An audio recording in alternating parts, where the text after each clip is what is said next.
Assalamualaikum warahmatullahi wabarakatuh.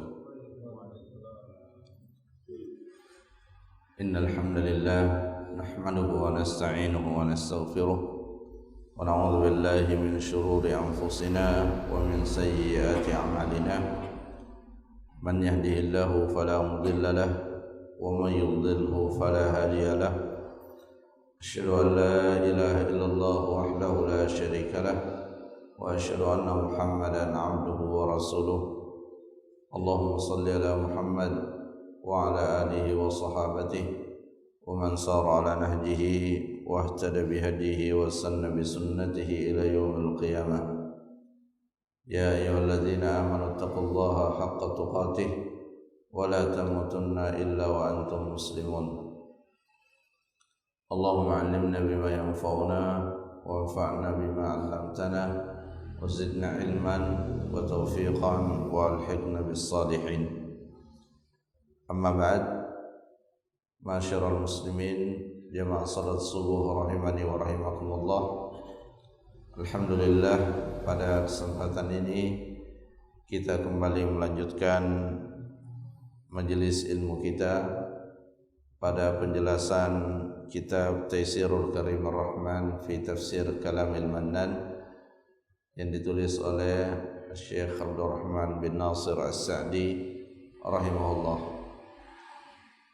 Dan alhamdulillah, pada pertemuan yang sebelumnya kita telah sampai pada penjelasan ayat-ayat di bagian akhir surah Al-Muddathir, dan ayat yang terakhir yang kita jelaskan yaitu firman Allah Subhanahu wa taala, innaha la'ihdal kubar,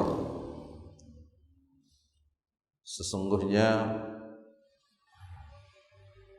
neraka itu adalah salah satu musibah atau ujian yang sangat berat bagi manusia.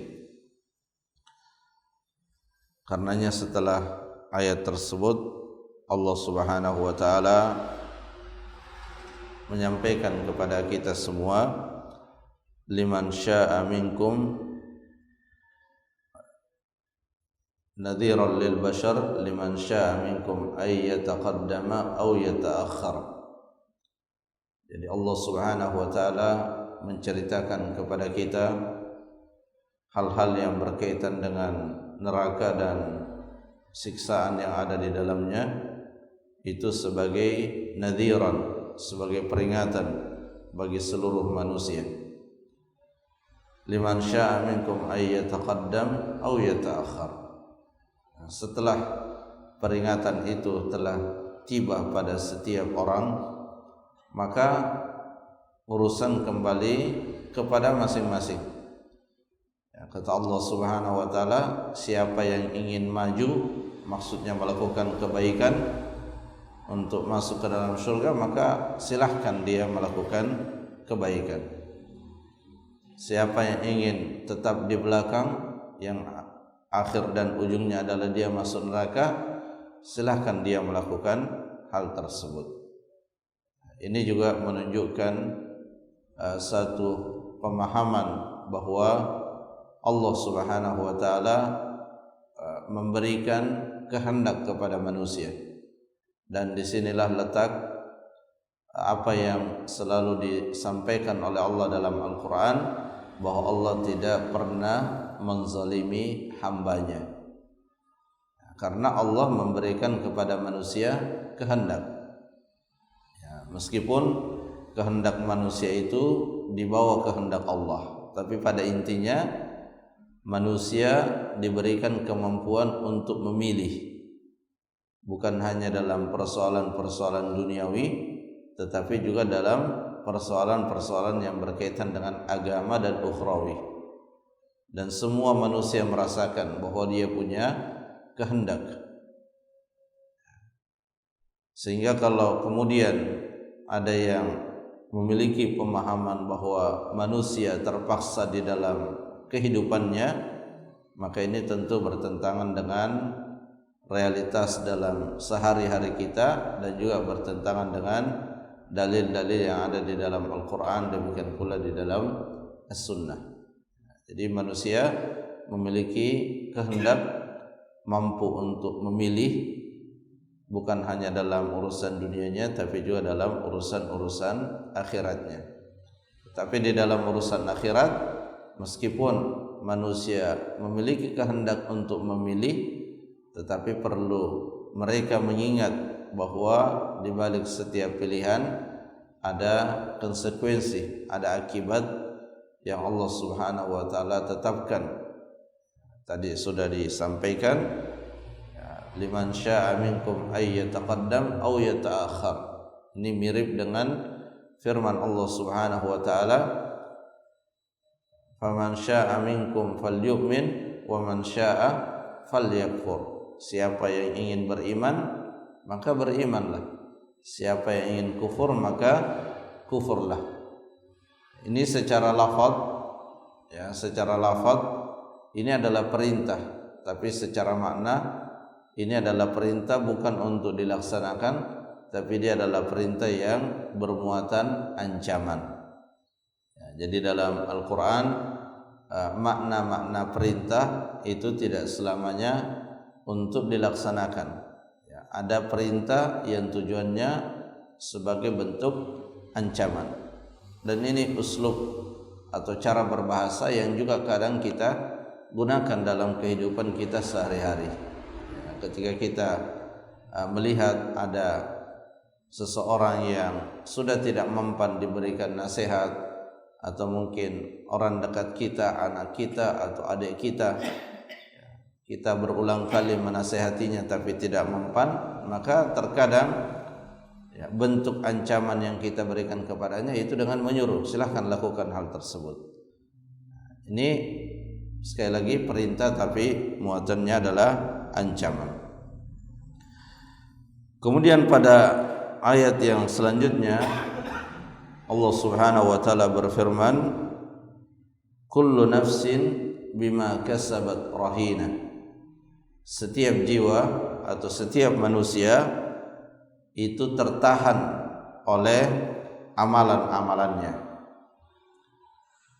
Rahina ini diambil dari kata-kata ar-rahan, dan kata-kata ar-rahan ini populer dalam istilah muamalah. Dalam istilah muamalah atau fikih muamalah jual beli itu kita mengenal ada bab ar-rahan, itu bab tentang gadai. Nah, barang yang kita gadaikan itu tertahan. Kapan bisa dilepas? Kalau kita melunasi utang kita. Nah, diri manusia juga itu tertahan.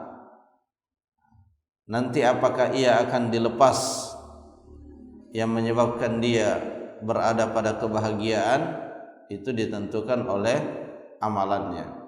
Ya, amalannya itulah yang kemudian akan melepaskan seseorang, baik itu dia lepas dalam arti dia dimasukkan ke dalam surga, atau dia justru tetap di dalam ikatan juga disebabkan oleh amalannya. Ya. Jadi inti daripada ayat ini, kullu nafsin bima kasabat rahina, bahwa setiap manusia akan mendapatkan balasan sesuai dengan apa yang mereka amalkan. Dan ini serupa dengan firman Allah Subhanahu wa taala di dalam surah Az-Zalzalah. Ya, dalam surah Az-Zalzalah disebutkan, faman ya'mal mithqala dzarratin khairan yarah. Siapa yang melakukan amal kebaikan meskipun sedikit, maka pasti dia akan mendapatkan balasan atas amal kebaikan tersebut. Demikian pula sebaliknya, siapa yang melakukan amal keburukan meskipun itu sedikit, maka dia akan melihat, dia akan melihat amal keburukan yang pernah dia lakukan. Bagi yang tidak diampuni, maka dia akan mendapatkan balasan atas keburukan itu. Bagi yang diampuni keburukannya, ya, dijelaskan oleh Aisyah radhiyallahu anha ketika dia menanyakannya kepada Nabi, bahwa orang yang diampuni dosa tetap akan melihat dalam arti tetap akan Allah katakan kepadanya, wahai fulan, engkau dahulu pernah melakukan dosa ini. Lalu manusia mengakui, iya ya Rabb, saya telah melakukannya. Lalu kata Allah, aku telah mengampuninya. Ya, jadi tetap diperlihatkan kepadanya keburukan yang pernah dia lakukan. Hanya saja ada yang hanya sekedar diingatkan dan manusia mengakuinya lalu diampuni, tetapi ada juga yang dihukum oleh Allah Subhanahu wa taala jika Allah tidak mengampuni dosa tersebut. Illa ashabal yamin, kecuali ashabul yamin. Ini adalah laqab atau gelar yang Allah Subhanahu wa taala berikan kepada orang-orang baik. Di antara para ahli tafsir ada yang menafsirkan bahwa menafsirkan dengan makna yang lebih khusus, bahwa yang dimaksud dengan ashabul yamin di sini adalah anak-anak kecil yang meninggal sebelum balik dari kalangan kaum muslimin, anak-anaknya kaum muslimin yang meninggal di saat usia masih kecil, ya, masih bayi, masih balita. Ya, ada yang menafsirkan demikian. Ya. Tetapi dijelaskan oleh Syekh Muhammad bin Shalih Al-Utsaimin rahimahullah dan ulama-ulama yang lain bahwa ashabul yamin ini mencakup ya semua orang-orang yang baik, orang-orang yang timbangan kebaikannya lebih berat daripada timbangan keburukannya. Dan di ayat ini ya, di ayat ini disebutkan illa ashabal yamin. Ya, kata-kata illa di dalam Al-Qur'an memiliki dua makna. Illa terkadang bermakna kecuali, ya, dan inilah makna yang umum digunakan untuk lafaz illa. Tetapi kadang juga illa ini dimaknai dengan makna tetapi. Nah, terkait dengan ayat ini, ya, di antara para ahli tafsir menyebutkan bahwa illa di sini ya, itu maknanya adalah tetapi. Kenapa ada yang menafsirkan demikian? Karena tidak ada manusia yang tidak terikat dengan amalannya. Ya, kullu nafsin bima kasabat rahina, semua manusia terikat dengan amalannya. Ya, kecuali kalau ditafsirkan dengan penafsiran yang tadi, bahwa yang dimaksud adalah anak-anak kecil. Ya, anak-anak kecil belum ada hisab baginya, belum dihitung amal-amal keburukannya. Tetapi bagi yang menafsirkan kullu nafsin bima kasabat rahina, ini adalah mencakup seluruh manusia yang timbangan kebaikannya lebih berat daripada timbangan keburukannya, maka kullu nafsin bima kasabat rahina di sini tidak diartikan kecuali, tapi diartikan tetapi. Jadi tetapi ashabul yamin, ya, tetapi ashabul yamin fi jannati yatasaalun. Seperti itu maknanya. Ashabul yamin dia berada di dalam surga merasakan kenikmatan. Jadi ini sama dengan firman Allah Subhanahu wa taala, wa idz qulna lil malaikati isjudu li adama fasajadu illa iblis. Dan ingatlah ketika kami, kata Allah Subhanahu wa taala, memerintahkan kepada para malaikat untuk bersujud kepada Adam. Lalu seluruh malaikat sujud kepada Adam illa iblis, kecuali iblis. Nah, kecuali di situ ya, dalam tafsirannya itu tidak dimaknai dengan kecuali, tapi dimaknai dengan tetapi, ya. Dimaknai dengan tetapi. Karena kalau dimaknai dengan kecuali, maka itu berarti menunjukkan bahwa iblis bahagian daripada malaikat. Ya, padahal di ayat lain dikatakan bahwa iblis itu minal jin, dia adalah bagian dari jin. Ya, sehingga di dalam penjelasan tafsirnya dikatakan walakinna iblis, tetapi iblis angku dan sombong sehingga dia tidak sujud kepada kepada Adam. Nah, tapi kenapa dia diperintahkan sujud padahal ayatnya mengatakan wa idz qulna lil malaika. Yang kami perintahkan sujud adalah para malaikat. Tapi kenapa juga iblis diperintahkan? Karena yang banyak di waktu Allah memerintahkan itu adalah para malaikat. Tetapi yang masuk di dalam perintah adalah semua yang ada di tempat tersebut, termasuk di dalamnya adalah iblis. Poin yang ingin disampaikan di sini bahwa ya kata-kata illa itu kadang dimaknai dengan kecuali dan kadang juga dimaknai dengan tetapi. Dan kalau dimaknai kecuali, maka makna yang tepat di ayat ini adalah ashabul yamin itu adalah anak-anak kecil dari kalangan kaum muslimin. Tetapi kalau ashabul yamin dimaknai secara umum sebagaimana yang disebutkan di surah Al-Waqi'ah, ya, ashabul yamin ma ashabul yamin, maka makna illa di sini adalah tetapi. Nah, bagaimana keadaan ashabul yamin? Ya, Allah katakan fi jannati yatasaalun. Ya, ashabul yamin mereka berada di dalam jannat, di dalam surga. Yatasaalun, mereka saling bertanya satu sama lain. Tentang apa? Anil mujrimin, tentang orang-orang yang melakukan keburukan. Di dalam tafsirnya dijelaskan oleh Syekh As-Sa'di rahimahullah, fi jannatin, mereka ashabul yamin berada di dalam surga, qad hasala lahum biha jami' matlubatihim, mereka telah mendapatkan seluruh yang mereka inginkan dan mereka cari selama ini. Surga memang digambarkan demikian. Di dalamnya lakum fiha ma tashtahihil anfus. Di dalamnya terdapat segala sesuatu yang diinginkan oleh diri kita. Dia telah mendapatkan segala apa yang dia inginkan. Ya, itulah sebabnya di dalam Al-Quran ketika dijelaskan apa itu hakikat daripada kemenangan, di sana dinyatakan faman zuhziha 'anil nar wa udkhilal jannah faqad faz.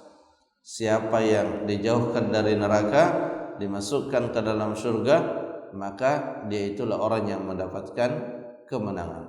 Kenapa?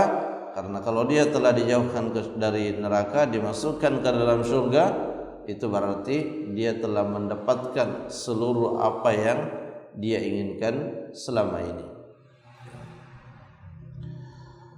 Wa tammat lahumur raha wat tuma'ninah, dan dia telah mendapatkan istirahat yang sempurna, ketenangan yang sempurna.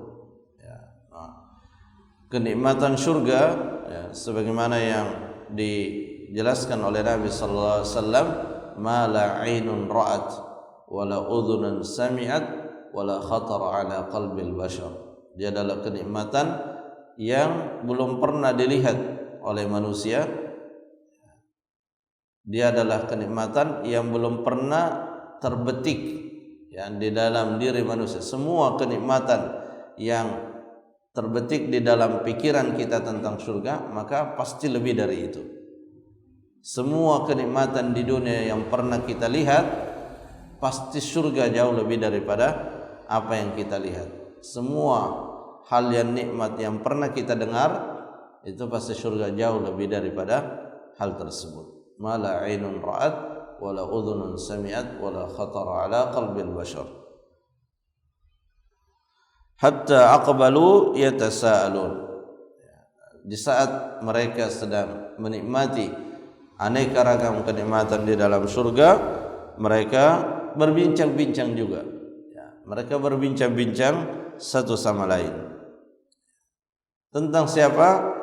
Anil mujrimin. Tentang orang-orang yang dahulu melakukan keburukan.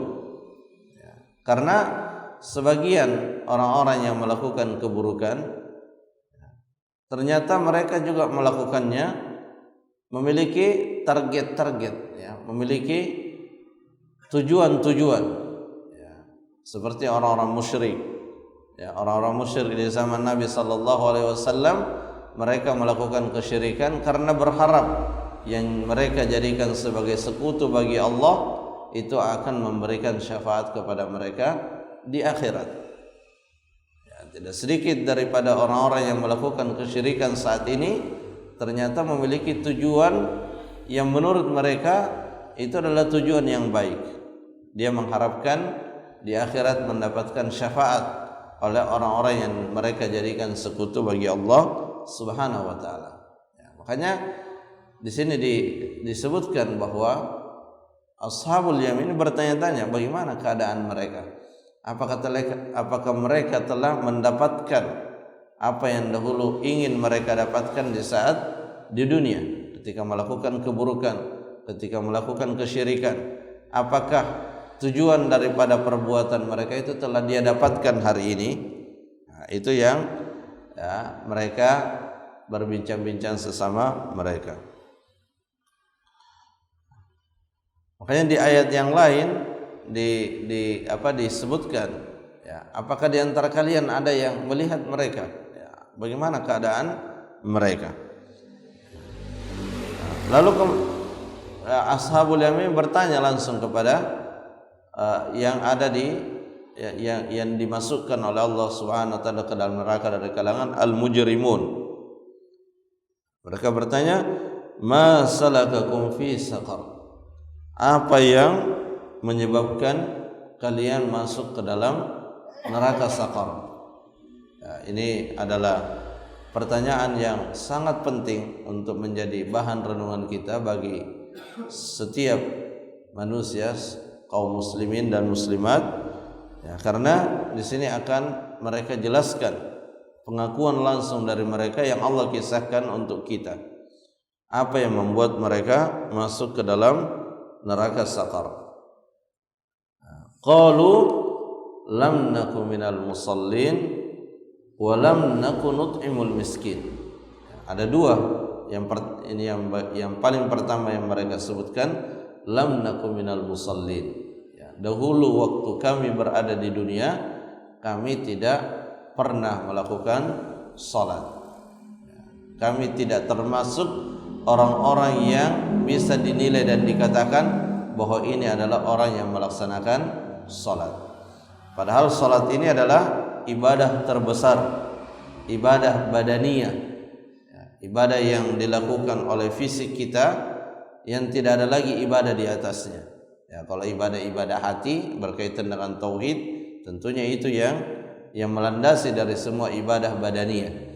Ya, tetapi kalau kita klasifikasi kelompokkan ibadah menjadi ibadah hati dengan ibadah fisik, maka salat ini adalah ibadah yang tertinggi. Ya, karena dalam hadis Nabi SAW beliau mengabarkan bahwa amalan yang pertama yang akan dihitung oleh Allah Subhanahu wa taala itu adalah amalan salatnya. Ya, kalau dia salat, dilihat bagaimana kualitas salatnya. Kalau kualitas salatnya kurang baik, Allah katakan cari amalan-amalan salat sunnahnya untuk menyempurnakan kekurangan-kekurangan di dalam salatnya. Nah, kalau perhitungan ibadah salatnya ini adalah perhitungan yang baik, maka amalan-amalan yang berikutnya itu relatif akan lebih mudah ketika dia dihitung. Ini menunjukkan bahwa hal yang paling utama bagi seorang muslim di dalam hidupnya itu adalah salat. Salat itulah ibadah yang paling utama. Sehingga kita menunggu menunggu jadwal salat itu melebihi daripada kita menunggu jadwal keberangkatan. Ya, kalau kita ingin naik pesawat atau naik kapal, kita selalu lihat ini sudah jam berapa, kapan berangkat. Ya, bahkan kita sudah bersiap-siap sebelumnya. Ya, maka kita lebih siap lagi berkaitan dengan ibadah salat. Itulah bentuk perhatian kita, ya, bentuk ikhtiar dan mujahadah kita agar kemudian kita benar-benar dinilai sebagai al-musallin, sebagai orang-orang yang melaksanakan salat. Walam nakunut imul miskin. Nah, ini juga yang penyebab yang lain. Walam nakunut imul miskin. Dan dahulu kami tidak memberi makan kepada orang miskin. Tentunya setiap amalan-amalan kebaikan itu adalah asasnya akidah, asasnya adalah tauhid. Ya, artinya salat dan memberi makan orang miskin ya tetap harus dibangun di atas akidah yang benar. Kalau seseorang melakukan kesyirikan, ya maka salat dan perbuatan-perbuatan baik yang lainnya itu pada akhirnya dia tidak memiliki pijakan. Karena tidak memiliki pijakan maka dia akan hancur. Ya, dan Allah katakan dalam Al-Quran, haba'am manthura. Ya, amalan kebaikan yang tidak berlandaskan pada akidah yang benar, atau dengan kata lain melakukan kebaikan di satu sisi tapi tetap melakukan kesyirikan di sisi yang lain, maka Allah katakan kami datangi amalan-amalannya lalu kami jadikan amalannya itu seperti debu yang berterbangan, atau seperti debu yang berterbangan. Yang dimaksud di sini itu kalau matahari masuk ke jendela kita itu biasanya ada terlihat debu-debu yang sangat kecil, tapi kalau kita sentuh itu tidak ada, ya. Nah, itu habaan bansura, dan seperti itulah nasib amalan orang yang di dunia ada kebaikan yang dia lakukan, tapi di saat yang sama juga melakukan kesyirikan besar, ya, terhapus amalan-amalannya. Dijelaskan oleh Syekh Sa'di rahimahullah, fala ikhlasa lil ma'bud, mereka tidak memiliki keikhlasan kepada al-ma'bud, kepada Allah, karena ruang yang paling pertama dan utama kita tunjukkan keikhlasan kita kepada Allah itu adalah melalui salat. Jadi salat ini tidak bisa dilakukan oleh seseorang secara istiqamah kalau bukan karena Allah. Kenapa? Pertama, 5 kali dalam sehari. Waktunya di waktu-waktu yang kita butuh istirahat, kita butuh bersantai. Kadang kita masih mau tidur tapi tiba waktu salat. Ya, kalau karena hanya sekedar hal-hal yang bersifat duniawi, itu paling bertahan berapa hari, berhenti lagi, tidak salat lagi. Tetapi ketika salat ini kita dimotivasi untuk melakukannya karena itu adalah perintah Allah, rukun Islam, kita tahu bagaimana resikonya kalau kita tidak sholat, akhirnya kita paksakan diri kita untuk sholat.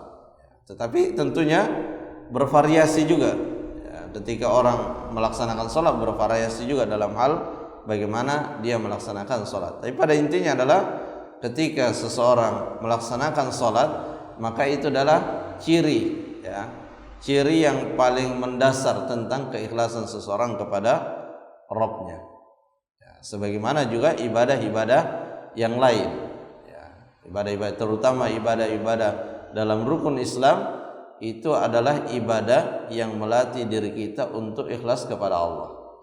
Ya, karena kalau kita merenung-renungkan, ya, misalnya kita puasa, kita berzakat, ya, dan ibadah-ibadah yang lain, ya, buat apa kita menyusahkan diri kita dengan ibadah itu kalau hanya sekedar untuk hal-hal yang bersifat duniawi.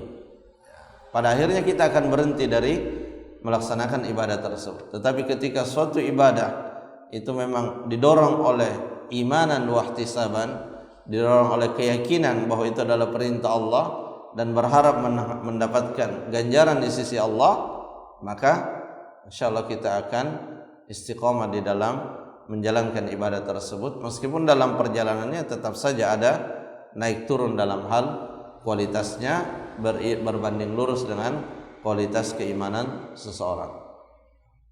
Jamaah rahimakumullah, kini itu yang bisa disampaikan, semoga bermanfaat. Wallahu taala a'lam bissawab. Subhanakallahumma rabbana wa bihamdik, asyhadu an la ilaha illa anta, astaghfiruka wa atubu ilaik. Assalamualaikum warahmatullahi wabarakatuh.